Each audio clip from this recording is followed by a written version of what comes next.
Hi, I'm Mark Duncan, Clinical Director at LVI, and I want to welcome you to another episode of LVI TV, your weekly dental news source.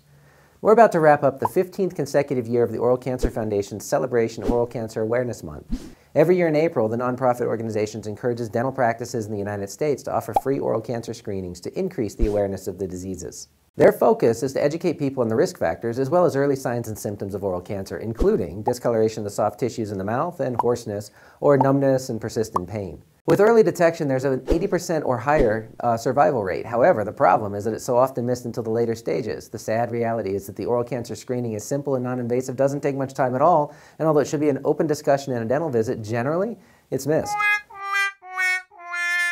Even in dental schools, our focus is on the hard tissues, and we're taught to be carpenters of the white, hangy, downy things. After a few years of experience, high-quality education, we're finally again able to see the body and treat our patients as a whole, but only after taking high-quality comprehensive training, probably at one of the live patient institutes. In the meantime, unless it's a focus, most practices, it's flat out missed.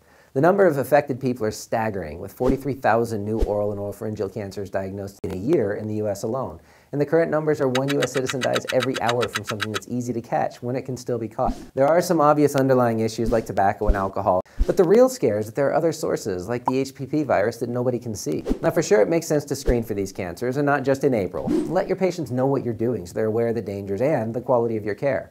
In another story, the whole BPA scare issue might actually have a solution. Now the deal with BPA is there's a serious potential threat. However, no one really knows the levels that are safe and what isn't safe. In addition, there are several variants that look a lot like BPA that actually are known to not even be dangerous.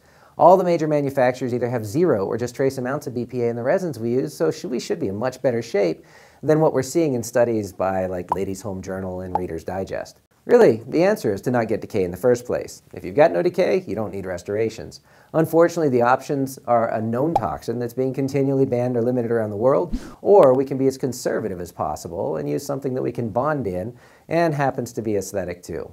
Personally, I choose no decay. Or if I have some decay, then I'm going to go with Plan B. But if the BPA is a scare, then there's a new study out that gives us a tool to mitigate that effect. As it happens, in this rat study, the effects of BPA exposure are counteracted by a soy-based diet. So if you're worried, have some edamame beans and tofu and load up on soy milk. Of course, then you've got the issue of moobs, but that's a whole other story.